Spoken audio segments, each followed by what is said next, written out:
Hello मेरे प्यारे दोस्तों, नमस्कार। स्वागत है आपका अपने YouTube channel PCM by Pradeep sir में। तो जैसा कि आप सभी जानते हैं कि हमने हाई स्कूल को लेकर के एक सीरीज़ चलाई हुई है, जिसमें हमने आपको इससे पहले 6 चैप्टर प्रोवाइड करा दिए हैं। जिसने अभी तक वह 6 चैप्टर्स नहीं देखे हैं तो आप पहले जाकर के उन चैप्टर्स को देख लीजिएगा।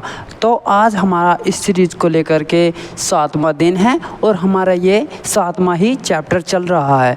तो हम यानी कि 1 शॉर्ट वीडियो डाल रहे हैं। एक वीडियो में एक चैप्टर हमारा क्या हो जाएगा, यहाँ पर कंप्लीट हो जाएगा। ठीक है, तो उसी प्रकार आज हमारा जो नया चैप्टर्स रहेगा तो वो क्या है हमारा यहाँ पर, तो वो है जीवों में जनन। ठीक, तो हमारा यहाँ पर जीवों में जनन रहेगा, तो इसे हम देख लेंगे। तो आज हम इसके बारे में बताएंगे कि हमारा जीव क्या है।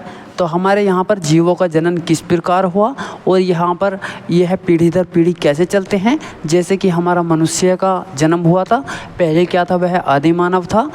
पहले उससे भी पहले क्या था, वह बंदर था और बाद में आदि मानव से क्या बन गया, मनुष्य बन गया। ठीक है, तो उसका सविस्तार किस में करेंगे, हम आगे चल के करेंगे। ठीक है, तो देख लेते हैं हम आगे।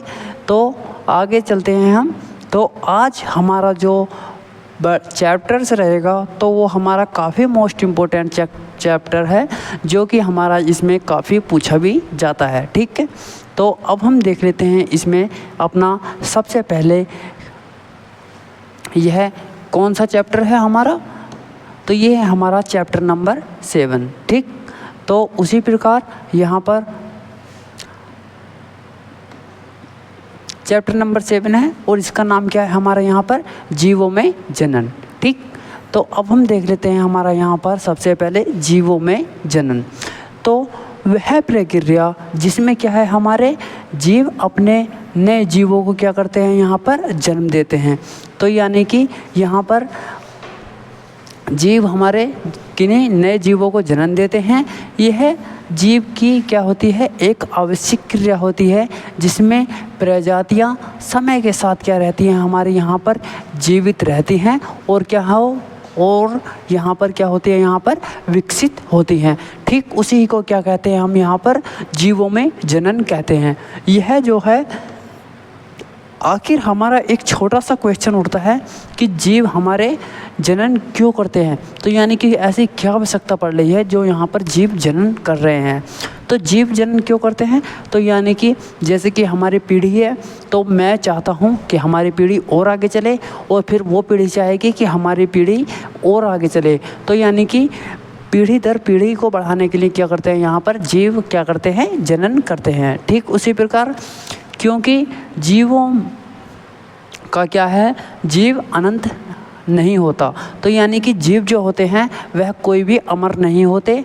तो यानी कि किसी भी जीव का जन्म अंत नहीं होता। ठीक, अतः उसकी जाति का अस्तित्व को बनाए रखने के लिए नए जीवों का सृजन होता है। तो यानी कि अथवा वह किसी भी प्रकार का, यदि बिल्ली है तो यदि बिल्ली की बच्ची रहेगी तो उसी प्रकार वह उसकी जाति रहेगी कि बिल्ली है, उसी प्रकार उससे भी आगे रहेगी।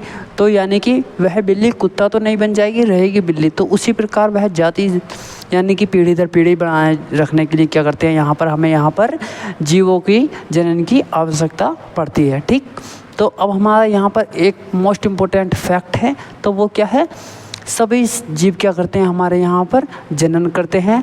लेकिन जो करते हैं वे अपने प्रकृति उत्पन्न करते हैं। जनन जो है हमारे यहाँ पर 2 प्रकार के होते हैं, जिसमें से हमारा पहला जो जनन हो जाएगा वह हो जाएगा लैंगिक और दूसरा क्या हो जाएगा हमारा यहाँ पर अलैंगिक। ठीक, तो पहला अलैंगिक, दूसरा लैंगिक। ठीक, तो अब हम चलते हैं अपना और आगे। तो और आगे क्या है हमारा यहाँ पर, तो उसे भी देख लेंगे हम। तो सबसे पहले तो अब है हमारा ये, तो क्या जीव पुनः अपनी प्रकृति का क्या करते हैं, यहाँ पर सृजन करते हैं। ठीक, तो हमारा यही क्वेश्चन बन जाएगा कि क्या जीव जो अपने पुनः प्रकृति का क्या करते हैं, यहाँ पर सृजन करते हैं। तो हर जीव अपनी आनुवांशिक जानकारी को अगली पीढ़ी में क्या करता है यहाँ पर स्थानांतरित करता है। यही जानकारी क्या करती है हमारे यहाँ पर डीएनए में संचित रहती है। तो यदि जैसे कि हमारे माता पिता के गुणसूत्र होते हैं तो वह हमारे लिए उपयोगी होते हैं, और हमारे जो गुणसूत्र होते हैं तो मेरी आने वाली पीढ़ी के लिए क्या होते हैं यहाँ पर संचित होते हैं, यानी कि उसके लिए क्या करते हैं यहाँ पर फ़ायदेमंद होते हैं। ठीक उसी के आधार पर क्या है हमारी पीढ़ी दर पीढ़ी का क्या है डीएनए एक समान रहेगा, और उसी से क्या पता चलेगा कि हमारे यह परिवार का है या वंश का है। ठीक तो हम इसे डीएनए की सहायता से ही पता लगाते हैं। ठीक तो डीएनए की प्रकृति को बनाकर जीव अपनी तरह के क्या करता है यहाँ पर नए जीव उत्पन्न करते हैं, लेकिन यह प्रकृति हमेशा बिल्कुल समान नहीं होती, उससे सूक्ष्म विविधता आ सकती है। तो यानी कि हमेशा यदि माता और पिता के गुणसूत्र हैं तो यानी कि जब उनसे जो उत्पन्न बच्चा रहेगा तो उनसे जो है अपने माता पिता से थोड़ा अजीब रहेगा, यानी कि उसका फेस थोड़ा अलग रहेगा, उसके जो करने का ढंग है या फिर बोलने चालने का ढंग है वो क्या रहेगा तौर तरीके अलग रहेंगे। ठीक तो ये उसी बात को कह रहा है। तो अब हम देख लेते हैं यहाँ पर विविधता का महत्व। ठीक तो विविधता का होना प्रकृति के लिए क्या होता है यहाँ पर लाभकारी होता है, क्योंकि पर्यावरण में समय पर क्या होता है यहाँ पर परिवर्तन होते रहते हैं। यदि सभी जीव एक जैसे हों और पर्यावरण में क्या हो यहाँ पर कोई बड़ा बदलाव हो जाए तो क्या हो जाएगा यहाँ पर तो सभी समाप्त हो जाएगा होने की क्या हो सकती है हमारी यहाँ पर संभावना हो सकती है। लेकिन विविधता के कारण हमारे जो हैं यहाँ पर कुछ जीव उस वातावरण में जीवित रहते हैं जिससे हमारा जाति का क्या होता है यहाँ पर अस्तित्व बना रहता है। यदि हमारे पर्यावरण में कुछ उथल पुथल हो जाए तो यहाँ पर हमारे कुछ जीव तो ख़त्म हो जाएंगे और यहाँ पर कुछ जीव हमारे यहाँ पर बच जाएंगे। ठीक उसी प्रकार यहाँ पर हमारे उथल पुथल होने से क्या होती है यहाँ पर हमारे कुछ जीव बच जाते हैं, कुछ जीव हमारे यहाँ पर नष्ट हो जाते हैं। ठीक तो उसी प्रकार कह रहा है। और हमारा एक यहाँ पर क्या रहेगा यहाँ पर की पॉइंट रहेगा। तो की पॉइंट में क्या है हमारा यहाँ पर तो वो है डीएनए की सटीक प्रकृति बनाना असंभव है, लेकिन क्या है यहाँ पर प्रकृति की त्रुटि ही विविधता का क्या होती है यहाँ पर कारण बनती है, जो प्रकृति का क्या करती है चयन में क्या होती है यहाँ पर सहायक होती है। ठीक तो उसी प्रकार चलते हैं हम अपने नेक्स्ट टॉपिक की ओर। तो हमारा नेक्स्ट क्या रहेगा तो हमारा नेक्स्ट यहाँ पर क्या रहेगा हमारे यहाँ पर क्वेश्चन रहेगा। तो सबसे पहले हम बीच बीच में यहाँ पर क्वेश्चन भी देखते रहेंगे कि हमारे पेपर में पैटर्न किस प्रकार रहेगा, जिससे हमें यहाँ पर पेपर के एनालिसिस के बारे में भी पता चलता रहेगा। ठीक तो आपको बहुत ही सोच समझ करके पढ़ाया जाएगा और पेपर से रिलेटेड ही पढ़ाया जाएगा। ठीक तो हमारा यहाँ पर है डीएनए। तो यहाँ पर प्रकृति में प्रजनन में क्या है हमारा यहाँ पर क्या महत्व है। ठीक तो प्रजनन के समय माता पिता की आनुवांशिक जानकारी डीएनए को क्या होती है यहाँ पर संतान तक पहुँचाना आवश्यक होता है। यह जानकारी डीएनए की प्रकृति के मध्य से संतान को क्या करती है यहाँ पर स्थानांतरित की जाती है। अगर यह प्रकृति सही ढंग से नहीं बनती है तो संतान में कुछ ना कुछ दोष हो सकते हैं। उसी प्रकार या तो वह संतान क्या होती है यहाँ पर जीवित ही नहीं रह पाएगी। इसलिए डीएनए की प्रकृति में क्या होता है यहाँ पर जीवन का गुणसूत्र निरंतर बनाए रखने की अत्यधिक महत्वपूर्णता होती है। तो यदि हमारे जो गुणसूत्र होते हैं तो वह बच्चे को सही से विकास नहीं करते हैं तो या तो फिर बच्चा नष्ट हो जाएगा। यदि हमारे जो गुणसूत्र सही से वर्क करते हैं तो फिर क्या हो जाएगा हमारे यहाँ पर गुणसूत्र सही से वर्क करेंगे तो हमारा बच्चा भी ठीक से होगा। ठीक तो उसी प्रकार हमारे यहाँ पर क्वेश्चन नंबर 2 हो जाएगा। तो क्वेश्चन नंबर 2 क्या रहेगा हमारा जीवों में विभिन्नता स्पीशीज के लिए तो लाभदायक होती है परंतु वशिष्ठ के लिए नहीं, ऐसा क्यों। ठीक तो उसी प्रकार देख लेते हैं हम। तो विभिन्नता जो होती है किसी भी जीव की पूरी जाति के लिए आवश्यक होती है, क्योंकि बदलते पर्यावरण में केवल वही जीव बच पाते हैं जिसमें अनुकूल विविधता होती है। इससे पूरी जाति का क्या होता है यहाँ पर अस्तित्व बना रहता है, जबकि किसी एक जीव के लिए क्या होते हैं यहाँ पर आवश्यक नहीं होते, क्योंकि उसका जीव सीमित और वह पर्यावरण को क्या करता है यहाँ पर स्थायी रूप से क्या करता है यहाँ पर प्रभावित नहीं करता। ठीक, तो अब हम देख लेते हैं यहाँ पर एक मोस्ट इम्पोर्टेंट फैक्ट रहेगा हमारा यहाँ पर निष्कर्ष। तो निष्कर्ष में क्या है हमारा, डीएनए की प्रकृति के बिना गुणसूत्रीय जानकारी का क्या होता है यहाँ पर आदान क्या है असंभव है, और विविधता जाति के लिए दीर्घकालीन अस्तित्व का क्या है यहाँ पर अनिवार्य है। ठीक, तो अब हम देख लेते हैं एकल जीवों में यहाँ पर प्रजनन। ठीक, तो एकल जीवों में प्रजनन देखेंगे हम, तो चलते हैं थोड़ा स्लाइड को आगे लेकर के।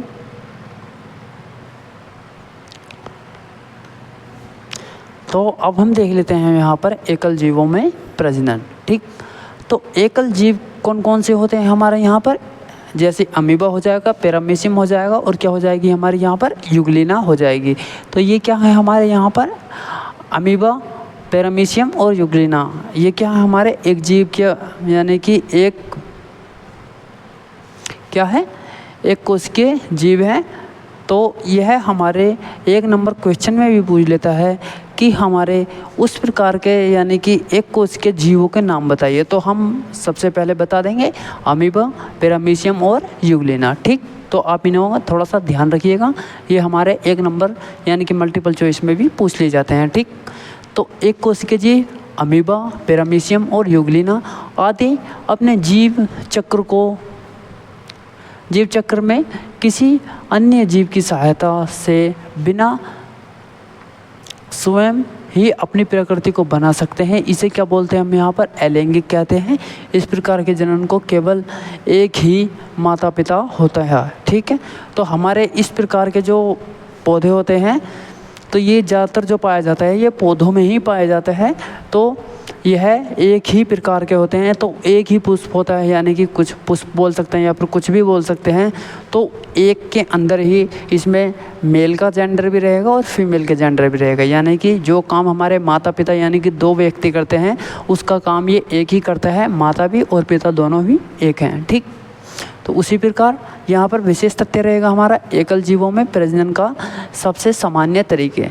तो उसमें द्विखंडन में क्या है, जब दो जीव यानी कि जब एक जीव हमारे दो समान भागों में टूट जाता है। उसी प्रकार यहाँ पर बहुविखंडन क्या रहेगा, जब एक जीव हमारे बहुत से भागों में टूट जाएगा तो उसे क्या बोलते हैं हम बहुविखंडन बोलते हैं। ठीक, तो अब हम देख लेते हैं यहाँ पर द्विविखंडन। ठीक है, तो द्विविखंडन को देखने के लिए हम थोड़ा आगे चलते हैं तो हमें थोड़ा सही से चमक जाएगा।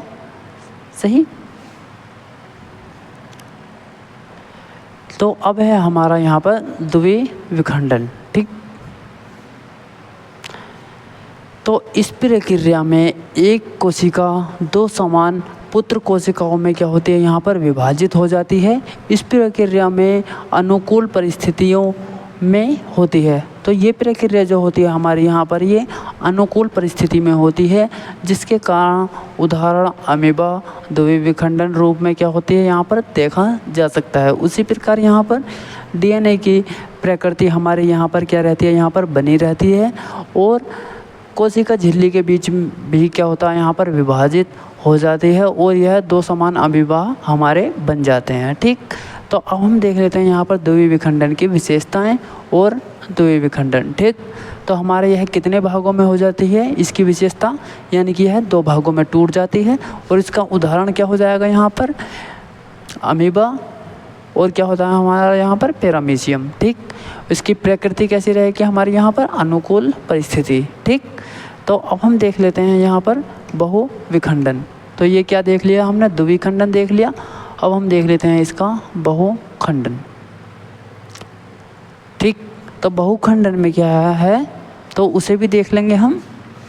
तो बहुखंडन में है एक कोश की कई नई कोशिकाओं में क्या होता है यहाँ पर विभाजित हो जाती हैं। यह प्रक्रिया आमतौर पर प्रतिकूल परिस्थितियों में होती है। ठीक, उसी कारण जिसका हमारा उदाहरण हो जाएगा ये हो जाएगा प्लाज्मोडियम, यानी कि ये मलेरिया रोग का क्या है एक कारक है। इसमें डीएनए की कई प्रकृतियां बनाई जाती हैं और एक साथ कई संततिक कोशिकाएं उत्पन्न होती है। तो यानी कि जब किसी को मलेरिया हो जाता है तो वह जल्दी से क्या होता है, सही नहीं हो पाता है। क्यों? क्योंकि उसमें क्या है, एक साथ कई संतति कोशिकाएं उत्पन्न हो जाती हैं। ठीक, तो इसी कारण क्या होता है यहाँ पर मलेरिया जल्दी से क्या होता है, सही नहीं होता। तो इसका निष्कर्ष क्या हो जाएगा यहाँ पर, निष्कर्ष हो जाएगा एकल जीवों में अलैंगिक जनन क्या होता है यहाँ पर, तेज सरल ऊर्जा की दृष्टि से लाभदायक होता है, लेकिन इससे उत्पन्न सभी संतति जैविक रूप से क्या होती हैं यहाँ पर, समान होती हैं। ठीक, तो अब हम देख लेते हैं यहाँ पर आगे विखंडन और खंडन द्वारा क्या होता है हमारा यहाँ पर जनन। ठीक, तो विखंडन और खंडन के द्वारा जनन देख लेंगे हम। तो अब सबसे पहले देख लेंगे हम यहाँ पर विखंडन। ठीक,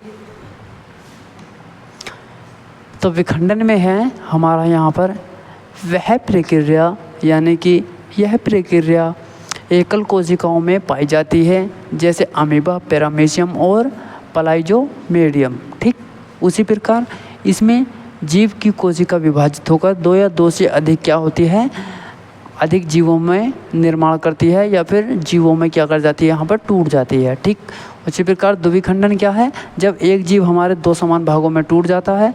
और बहुविखंडन क्या है हमारा, यहाँ पर एक जीव क्या है हमारा कई भागों में टूट जाता है, यानी कि दो से अधिक भागों में टूट जाता है, तो उसे बहुविखंडन बोलते हैं। ठीक, तो उसी प्रकार हमारा नोट क्या रहेगा, तो विखंडन केवल एक कोशिकीय जीवों में होता है, यह जनन का क्या है, एक सरल रूप है। ठीक, तो उसी प्रकार अब हम देख लेते हैं आगे खंडन। तो खंडन क्या है हमारा यहाँ पर, तो खंडन एक बहुकोशिकीय जीवों में पाया जाता है, यह जो है हमारा विशेषकर सरल शरीर की संरचना वाले जीवों में होता है। इससे एक जीव का शरीर टूटकर कई भागों में विभाजित हो जाता है और हर भाग में एक नया जीव बन जाता है। ठीक, तो इसका एक उदाहरण बताया आपको, तो एक जैसे कि हमारा गर्मियों का मौसम होता है, इसमें क्या है, एक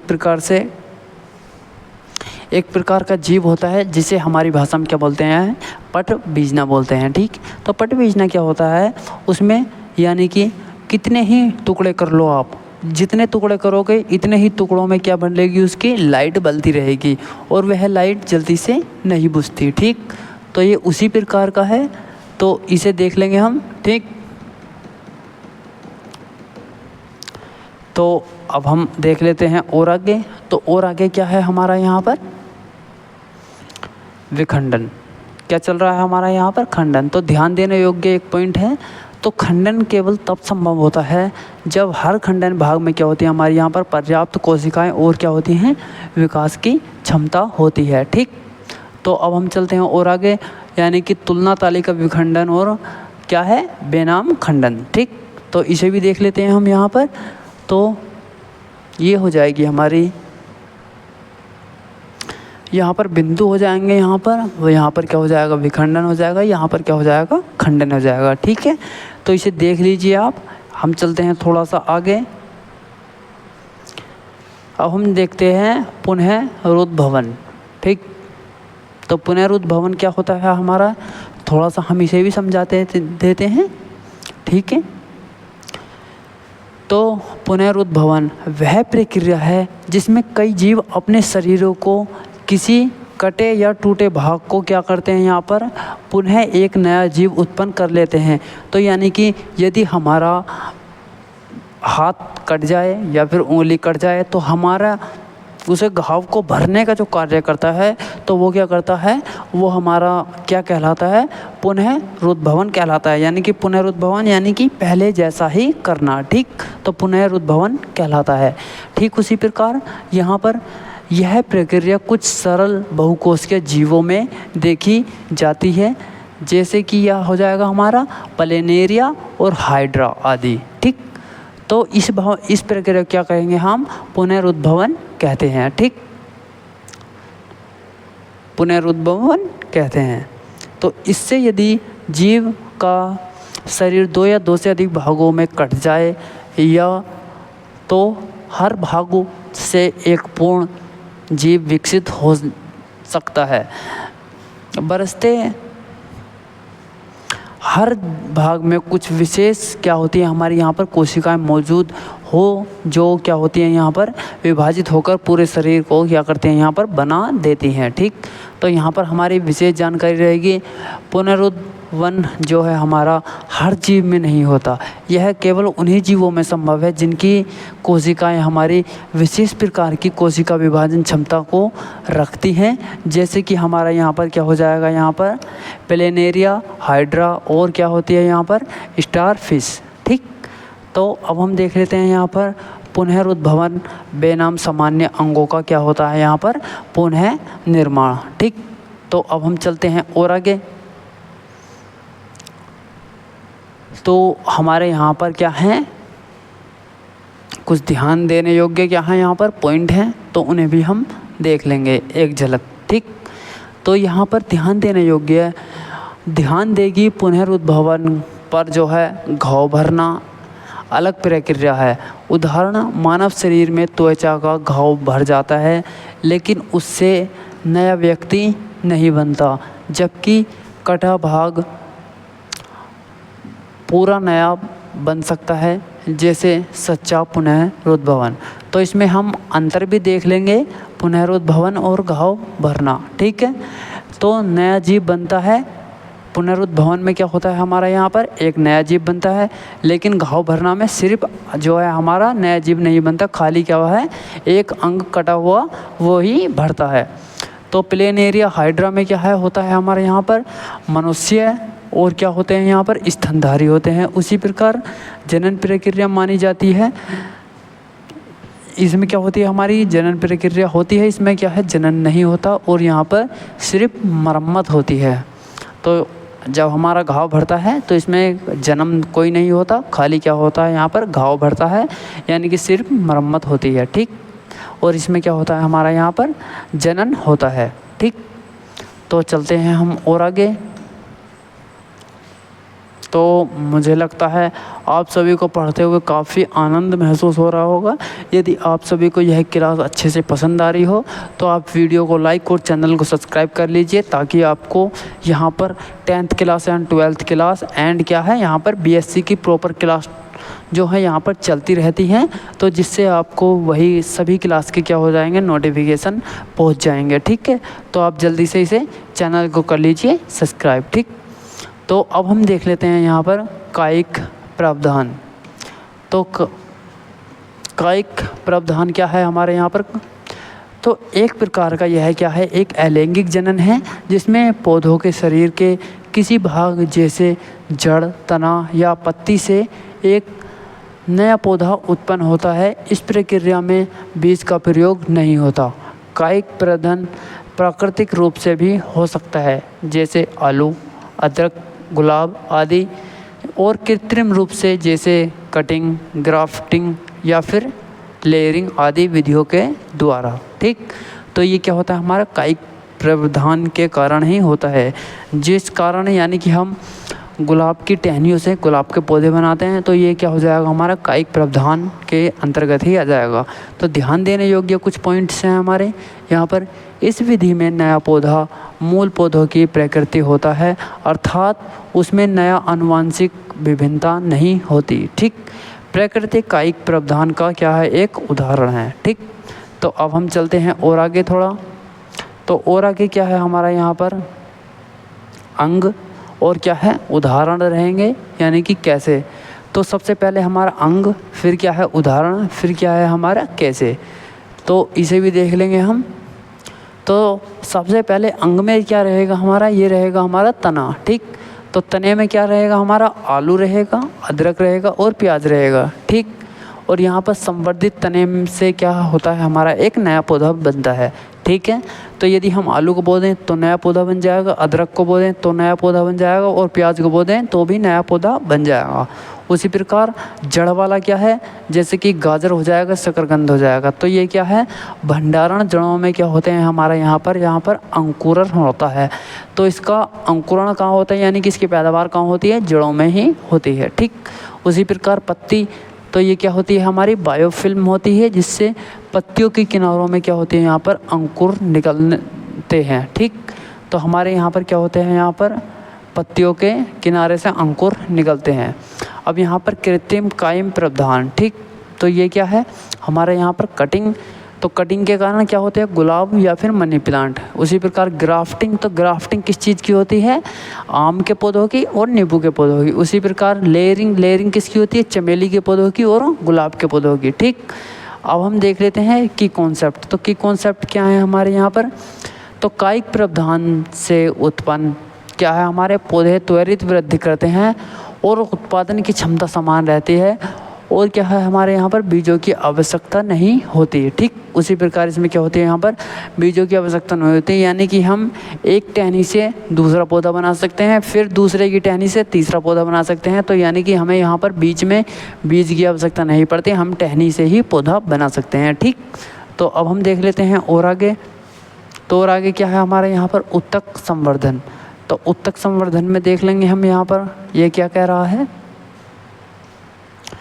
तो उत्तक संवर्धन, ठीक, तो उत्तक संवर्धन एक आधुनिक प्रयोगशाला तकनीकी है जिसके द्वारा किसी पौधे को एकल कोशिका या फिर उत्तक को एक विशेष पोषक माध्यम में क्या है रखकर उससे पूरा पौधा विकसित किया जाता है। यह एक कृत्रिम क्या है, अलैंगिक जनन है। ठीक, तो महत्वपूर्ण क्या है इसमें, इस प्रक्रिया में प्रयोग की जाने वाली कोशिका में क्या है, मेरी स्टेम कोशिका कहा जाता है, जिसकी विभाजन क्षमता बहुत अधिक होती है। ठीक, अब हम देख लेते हैं यहाँ पर उत्तक संवर्धन की प्रक्रिया। तो इसमें सबसे पहली जो प्रक्रिया हो जाएगी वो हो जाएगी किसी स्वास्थ्य पौधे में मेरी स्टेम कोशिका प्राप्त की जाती है। ठीक, तो उसी प्रकार इससे निर्जीव पोषण माध्यम रखा जाता है जहां आवश्यक हार्मोन, मिनरल्स और क्या होते हैं यहाँ पर विटामिन्स होते हैं। अब हमारा नेक्स्ट हो जाएगा कोशिका विभाजन होकर कॉलस बनती है, और हमारा चौथा हो जाएगा यहाँ पर कॉलस से अंकुर निकलते हैं और क्या है एक नया पौधे का क्या हो जाता है यहाँ पर निर्माण हो जाता है। ठीक, तो ये क्या है ये हमारी एक नया पौधा बनाने की क्या हो जाएगी यहाँ पर एक प्रकार से विधि हो जाएगी। ठीक, अब इसका देख लेते हैं उपयोगिता। तो उपयोगिता क्या है, दुर्लभ पौधों को बचाने के लिए। उसी प्रकार यहाँ पर एक जैसे पौधों को तेज़ी से वृद्धि करने हेतु क्या करते हैं, हम इस टेक्निक का प्रयोग करते हैं बीमारियों से मुक्त पौधे तैयार करने में और या फिर औषधीय पौधों का उत्पादन करने में। ठीक, तो अब हम देख लेते हैं इसके कुछ यहाँ पर ये पॉइंट हो जाएंगे। तो यहाँ पर बिंदु, यहाँ पर विवरण। तो बिंदु में क्या है यहाँ पर प्रयोग करेंगे, तो प्रयोग में क्या है प्रयोग, फिर क्या रहेगी हमारे इसके विवरण क्या रहेगा हमारा यहाँ पर कृषि रहेगी, बागवानी रहेगी और औषधि रहेगी। ठीक है, इसे देख लीजिएगा आप।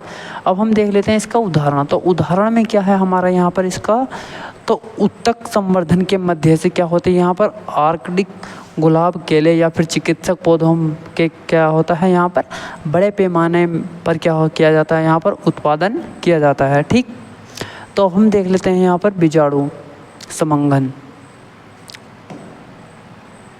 तो बीजाणु समंगन क्या है यहाँ पर, तो बीजाणु जनन एक प्रकार का क्या है हमारा यहाँ पर अलैंगिक जनन है, जिससे कुछ जीव फफूंदी, शैवाल तथा कुछ पौधे अपने शरीर का के विशेष संरचना बीजाणुधानी, ठीक, बीजाणुधानी में क्या करते हैं यहाँ पर बीजाणु उत्पन्न करते हैं।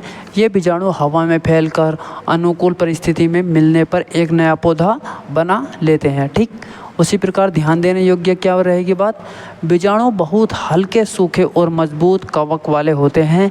ये प्रतिकूल परिस्थिति में भी क्या रह सकते हैं यहाँ पर जीवित रह सकते हैं और क्या करते हैं और लंबे समय बाद अंकुरित हो सकते हैं। ठीक, तो उसे भी देख लेंगे हम बाद में। अब हम देखते हैं और आगे अपना। तो और आगे क्या है हमारे यहाँ पर बीजाणु के बनने की प्रक्रिया।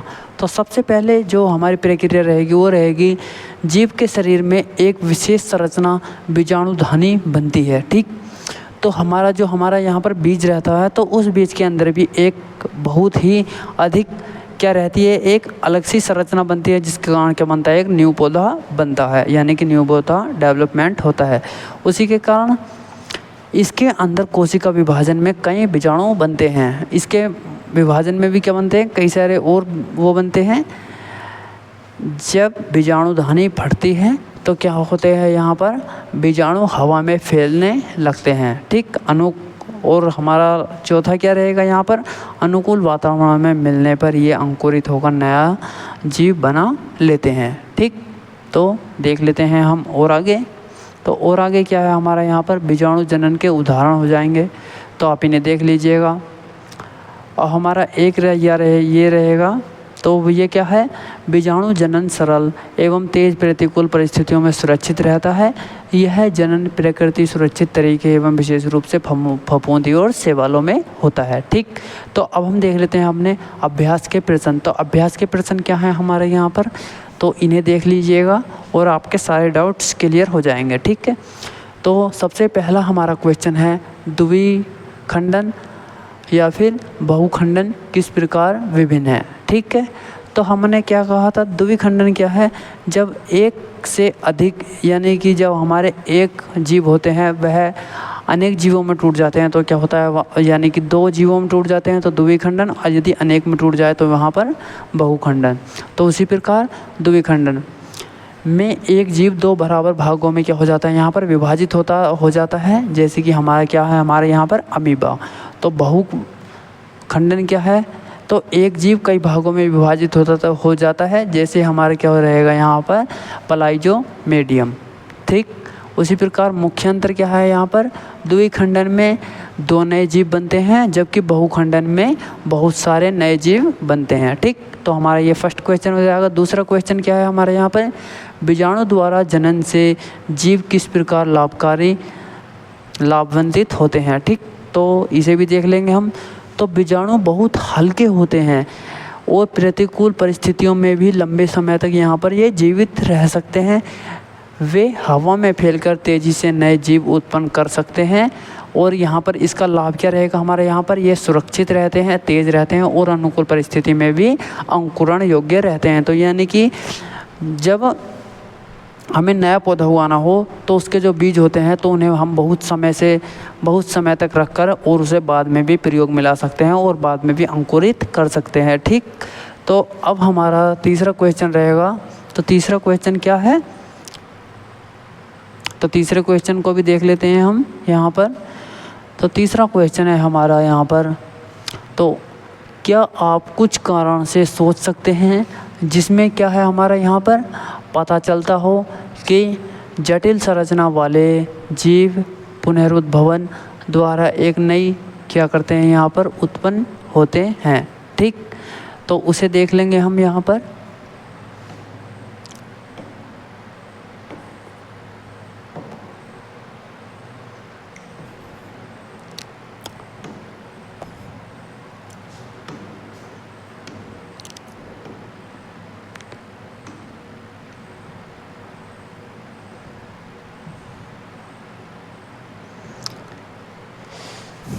तो अब हम देख लेते हैं इस स्लाइड को थोड़ा और आगे। तो यहाँ पर क्या है, क्या आप कुछ कारण से सोच सकते हैं जिससे पता चलता हो कि जटिल संरचना वाले कुछ पुनरुद्भवन द्वारा नई संतति उत्पन्न नहीं होती कर सकते हैं। तो जटिल जो होते हैं हमारे, इसका आंसर करेंगे हम यहाँ पर। तो जटिल जीवों में कोशिका विशेषीकृत होती है और उनका कार्य विभाजन नहीं बल्कि अंगों का संचालन होता है, जिसमें मेरी स्टेम जैसी पुनरुद्भवन कोशिकाएं नहीं होती। इसलिए शरीर का क्या है हमारे यहाँ पर, कोई भाग कट जाने पर वह नया जीव नहीं बन सकता। क्या हो सकता है, सिर्फ उसकी क्या होती है यहाँ पर मरम्मत होती है, उसे ही क्या बोल सकते हैं हम, पुनरुद्भवन कहते हैं। तो यानी कि यदि हमारे शरीर का कोई पार्ट कट जाता है तो उसे हम पुनः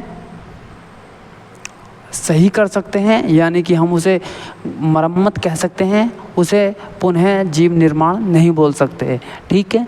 उसी प्रकार हमारा चौथा क्वेश्चन हो जाएगा। चौथा क्वेश्चन क्या है, कुछ पौधों को उगाने के लिए कायिक प्रावधान का उपयोग क्यों किया जाता है, ठीक। तो कायिक प्रावधान का उपयोग क्यों किया जाता है, तो कायिक प्रावधान से बिना बीज के पौधे तैयार हो सकते हैं। तो बिना बीज के पौधे कैसे, तो यदि हमारा यहाँ पर किसी, मान लो कि हमारा यहाँ पर गुलाब का पौधा है, ठीक है, तो हमारा ये क्या हो जाएगा, यहाँ पर गुलाब का पौधा हो जाएगा।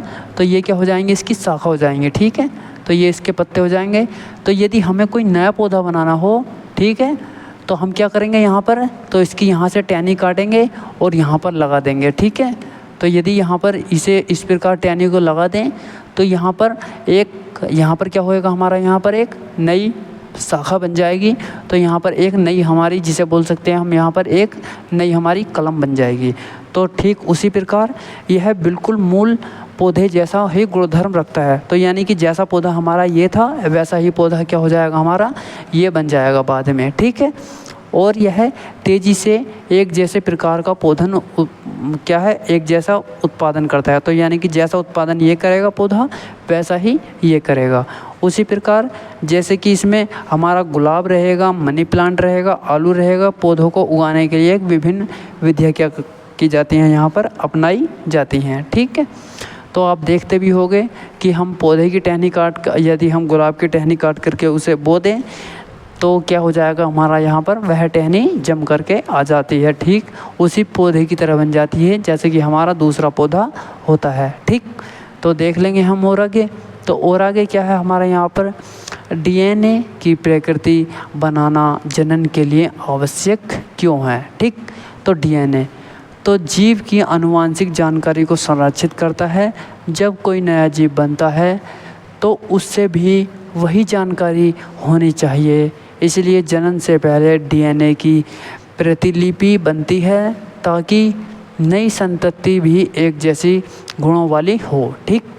तो ये हमारा क्वेश्चन का आंसर हो जाएगा। अब हम देख लेते हैं और आगे लैंगिक जनन। तो लैंगिक जनन क्या होते हैं हमारा यहाँ पर, तो लैंगिक जनन यानी कि वह प्रक्रिया जिसमें दो अभिभावकों यानी कि एक नर और एक मादा की भागीदारी होती है, तो उसे क्या बोलते हैं हम यहाँ पर, उनका दोनों का युग्मन का निर्माण होता है।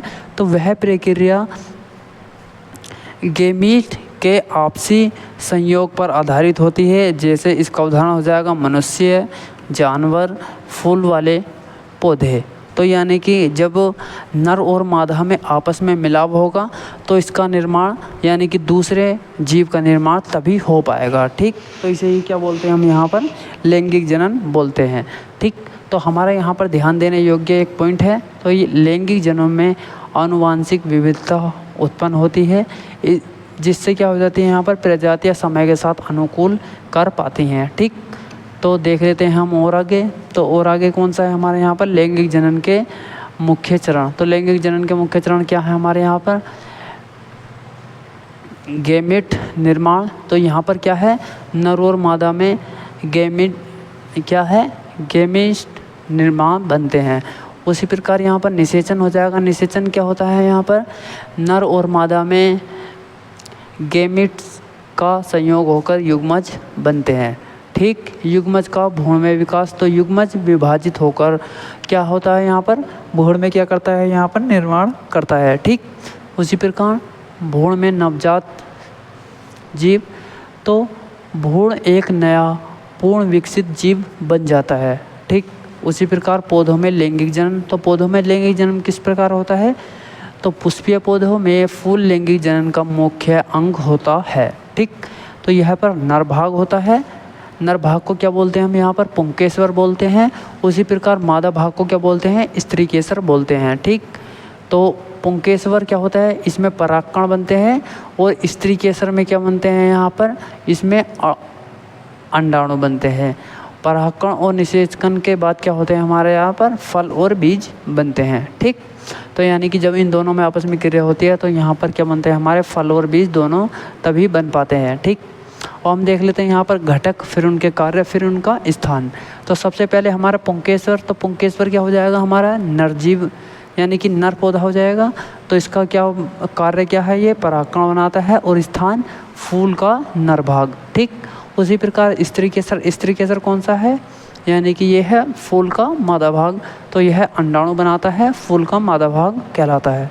उसी प्रकार जंतुओं में लैंगिक जनन। जंतुओं में लैंगिक जनन किस प्रकार होगा, तो ये है हमारा, इसे भी देख लेते हैं हम यहाँ पर। तो मानव एवं अन्य जंतु में लैंगिक जनन को नर शुक्राणु, तो नर का शुक्राणु तथा मादा में अंडाणु मिलकर क्या बनाते हैं यहाँ पर, ये युग्मज बनाते हैं। ठीक उसी प्रकार यह प्रक्रिया या तो शरीर के अंदर होती है या फिर आंतरिक निषेचन या फिर शरीर के बाहर क्या होती है, बाह्य निषेचन में होती है। तो अब हम देख लेते हैं आंतरिक निषेचन किस किस का होता है। तो ये मनुष्य का होता है, गाय का होता है और कुत्ते का होता है। उसी प्रकार बाह्य निषेचन किसका होता है, ये होता है मेंढक का होता है और उसी प्रकार मछली का होता है। ठीक, अब हमें ये है हमारे कुछ महत्वपूर्ण फैक्ट्स। तो महत्वपूर्ण फैक्ट में क्या है, हमारे लैंगिक जनन से नए आनुवांशिक संयोग बनते हैं जो विकास और अनुकूल के लिए क्या होते हैं, यहाँ पर आवश्यक होते हैं। ठीक, तो अब हम चलते हैं और आगे थोड़ा। तो पुष्पीय पादपों में लैंगिक जनन, ये भी ठीक उसी प्रकार हो जाएगा। तो ये फूलों के भाग हो जाएंगे। ठीक है, इन्हें देख लीजिएगा। अब हम देख लेते हैं यहाँ पर निषेचन। तो निषेचन क्या है, वह परागन नली के मध्य से नर गैंगिस्ट अणुओं का पहुँचाता है और उससे क्या होता है, हमारा सलेनन का क्या होता है, यहाँ पर युग्मज बनता है जिसे हम क्या कहते हैं, निषेचन कहते हैं। निषेचन के बाद क्या होता है, हमारा युग्मज से बीज बनता है और अंडाणुफल में क्या हो जाता है, यहाँ पर ये परिवर्तित हो जाता है। ठीक, ये हो जाती है हमारी पुष्प की संरचना। इसे भी देख लीजिएगा आप। अब टाइम काफ़ी हो गया है, आप ऐसे कीजिए, हम स्लाइड को ऊपर करे जा रहे हैं। कहीं समझाने वाला टॉपिक्स आएगा तो हम उसे समझा देंगे, बीच बीच में समझाते भी चलेंगे। तो थोड़ा सा इसे स्लाइड को तेज़ी से चलते हैं, वीडियो काफ़ी लंबा होता जा रहा है। ठीक, तो उसी प्रकार ये हमारे पुष्पीय हो जाएंगे, ये हमारे स्त्री केसर भाग हो जाएगा। तो इसे देख लीजिएगा। अब हम देख लेते हैं मानव लैंगिक जनन। तो मानव लैंगिक जनन क्या होता है, मानवों में लैंगिक जनन नर और क्या होते हैं, मादा के दोनों की भागीदारी से होता है। ठीक, तो इसे भी देख लीजिए, ये हमने अभी आपको पढ़ाया भी था। ये नर जनन तंत्र हो जाएगा। तो देख लीजिए ये मादा जनन तंत्र हो जाएगा। ठीक, इसे भी देख लीजिए। ये निषेचन का भ्रूण विकास हो जाएगा। जब क्या होता है, यहाँ पर अंड का क्या होता है, यहाँ पर निषेचन नहीं होता, तब क्या होता है। ठीक, तो इसे भी देख लीजिएगा। ये मासिक धर्म क्या होता है, इसे भी देख लीजिए। यहाँ पर कुछ याद रखने योग्य पॉइंट है। तो मासिक धर्म कोई बीमारी नहीं है, यह प्रजनन चक्र का सामान्य एक आवश्यक भाग होता है। ठीक, तो इसे भी देख लेते हैं। उसी प्रकार ये जनन स्वास्थ्य हो जाएगा, इसे भी देख लीजिए। यहाँ पर किशोर अवस्था में आवश्यक सावधानियाँ, यानी कि जब बच्चा 12 से क्या होता है 18 के बीच होता है तो उसे कौन कौन सी सावधानियाँ बरतनी चाहिए। तो क्या बरतनी चाहिए उसे, तो देख लेते हैं इसे।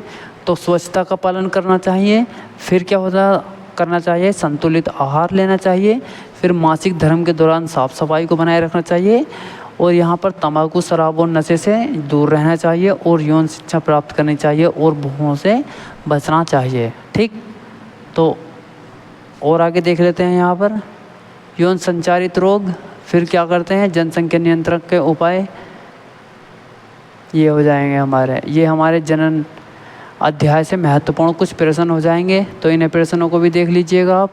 ठीक, परागकण एवं निषेचन की किस प्रकार विभिन्न है, तो इसे देख लीजिएगा। ठीक, हम आपको क्वेश्चन दिखाई दे रहे हैं, आप उनका आंसर देख लीजिएगा। ठीक, ये माँ के शरीर में गर्भाशय भ्रूण को क्या बोलते हैं, यहाँ पर पोषण किस प्रकार प्राप्त होता है। तो माँ के शरीर में जब बच्चा होता है तो उसे पोषण किस प्रकार मिलता है, तो इसे देख लीजिए। तो गर्भाशय में भ्रूण को पोषण गर्भनाल के मध्य से मिलता है। तो हमारी जो गर्भनाल होती है, यानी कि माँ की जो गर्भनाल होती है, उसी से क्या बोलते हैं, बच्चे को क्या मिलता है, पोषण मिलता है। तो गर्भनाल माँ के रक्त में से ऑक्सीजन, पोषक तत्व और हार्मोन भ्रूण तक पहुँचाती है। भ्रूण से अपशिष्ट पदार्थ माँ को लौटा देती है। तो यानी कि जो हमारे अपशिष्ट पदार्थ हैं वो माँ को वापस कर देते हैं और बाकी जो उसमें खाने योग्य पदार्थ बनते हैं, यानी कि प्रोटीन टाइप, वो है निकाल लेती है। तो गर्भनाल माँ और भ्रूण के बीच क्या होती है, पोषक, अपशिष्ट एवं गैसों का आदान प्रदान का क्या है, एक पुल है। ठीक, उसी प्रकार हमारा ये 5वां क्वेश्चन हो जाएगा। तो अब हम हो जाएगा यहाँ पर क्या आपने सीखा। तो यहाँ पर कुछ बहुत ही मोस्ट इम्पोर्टेंट फैक्ट्स आ जाएंगे, इसे देख लीजिएगा आप। ठीक, ये हमारे कुछ और क्वेश्चन आ जाएंगे। ठीक, तो इन्हें देख लीजिएगा आप।